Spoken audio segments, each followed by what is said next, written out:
नमस्कार दोस्तों, और स्वागत है हमारे चैनल पर। आज हम आपको ले चलेंगे भारतीय पौराणिक कथाओं के एक ऐसे अद्भुत और रहस्यमय अध्याय पर जिसने देवताओं और असुरों दोनों को हिलाकर रख दिया था। ये कहानी है अमरता के अमृत, शक्तिशाली विष और दिव्य रत्नों की। ये कहानी है समुद्र मंथन की। तो ये सब शुरू कैसे हुआ? इसकी जड़ें हैं एक श्राप में। एक बार महर्षि दुर्वासा, जो अपने क्रोध के लिए जाने जाते थे, ने देवों के राजा इंद्र को फूलों की एक दिव्य माला भेंट की। इंद्र ने उस माला का सम्मान नहीं किया और उसे अपने हाथी ऐरावत को दे दिया, जिसने उसे जमीन पर फेंक कर कुचल दिया। इस अपमान से क्रोधित होकर महर्षि दुर्वासा ने इंद्र और सभी देवताओं को श्राप दिया कि वे अपनी सारी शक्ति, तेज और सौभाग्य खो देंगे। श्राप तुरंत असर करने लगा। देवता कमजोर हो गए और असुर, उनके कट्टर दुश्मन, उन पर हावी होने लगे। पराजित और असहाय देवता सृष्टि के रचयिता भगवान ब्रह्मा के पास पहुंचे। ब्रह्मा जी उन्हें भगवान विष्णु के पास ले गए, जो इस ब्रह्मांड के पालक हैं। भगवान विष्णु ने देवताओं को एक अनोखा उपाय सुझाया। उन्हें असुरों के साथ मिलकर विशाल क्षीर सागर का मंथन करना होगा। इस मंथन से अमरता का दिव्य अमृत निकलेगा, जिसे पीकर देवता अपनी खोई हुई शक्ति वापस पा सकते थे। लेकिन इतना विशाल सागर भला कैसे मथा जा सकता था? इसके लिए चाहिए थी एक विशाल मथनी और एक मजबूत रस्सी के रूप में इस्तेमाल किया जाएगा।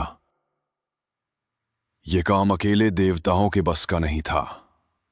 इसलिए भगवान विष्णु की सलाह पर उन्होंने असुरों से संपर्क किया और उन्हें अमृत का लालच देकर इस महान कार्य में सहयोग करने के लिए मना लिया। असुरों के राजा बलि इस प्रस्ताव के लिए तैयार हो गए और इस तरह इतिहास का सबसे बड़ा मंथन शुरू हुआ। मंदार पर्वत को क्षीर सागर में रखा गया, लेकिन पर्वत बहुत भारी था और सागर में डूबने लगा।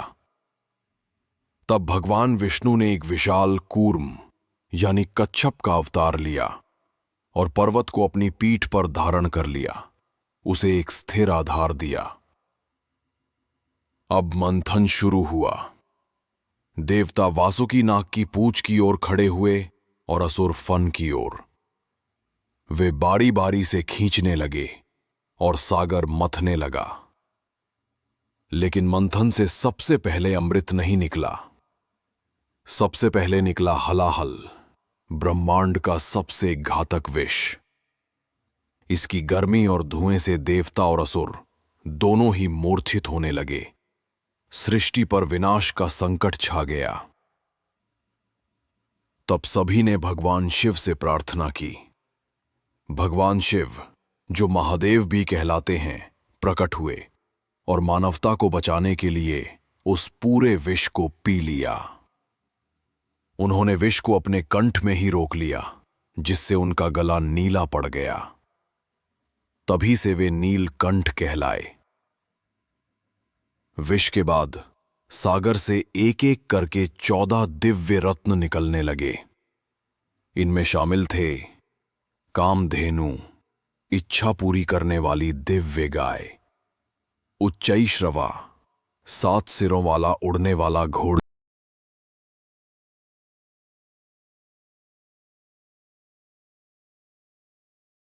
ऐरावत, देवराज इंद्र का हाथी; कौस्तुभमणि, जिसे भगवान विष्णु ने धारण किया; कल्पवृक्ष, हर इच्छा पूरी करने वाला पेड़; देवी लक्ष्मी, धन और सौभाग्य की देवी, जिन्होंने भगवान विष्णु को अपने पति के रूप में चुना; और भी बहुत कुछ, जैसे वारुणी, चंद्रमा, पारिजात पुष्प और शंख।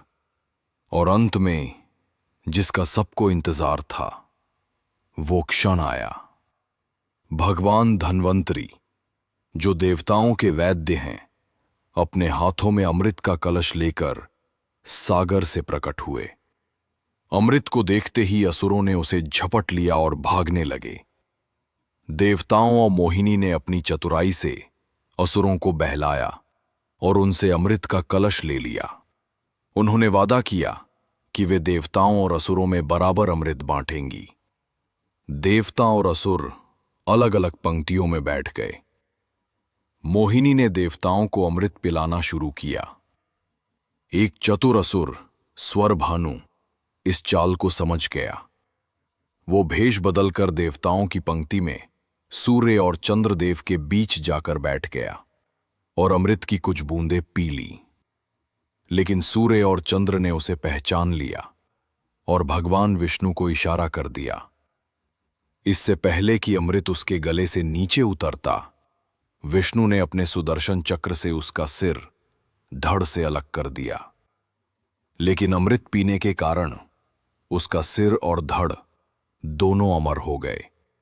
यही सिर और धड़ आज राहु और केतु के नाम से जाने जाते हैं, जो बदला लेने के लिए आज भी सूर्य और चंद्र पर ग्रहण लगाते हैं।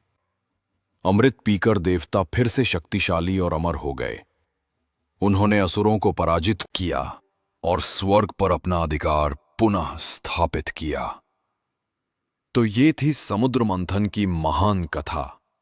ये कहानी सिर्फ अमृत और विष की नहीं है, बल्कि ये हमें सिखाती है कि महान लक्ष्यों को प्राप्त करने के लिए किया और स्वर्ग पर अपना अधिकार पुनः स्थापित किया। तो ये थी समुद्र मंथन की महान कथा। ये कहानी सिर्फ अमृत और विष की नहीं है, बल्कि ये हमें सिखाती है कि महान लक्ष्यों को प्राप्त करने के लिए कभी-कभी अपने शत्रुओं के साथ भी मिलकर काम करना पड़ता है। ये हमें त्याग, भगवान शिव का विषपान और निस्वार्थ सेवा, भगवान विष्णु का कूर्म अवतार का महत्व भी सिखाती है। आपको ये कहानी कैसी लगी, हमें कमेंट्स में जरूर बताएं। अगर आप ऐसी ही और पौराणिक कथाएं सुनना चाहते हैं तो हमारे चैनल को सब्सक्राइब करना ना भूलें। मिलते हैं अगले वीडियो में। धन्यवाद।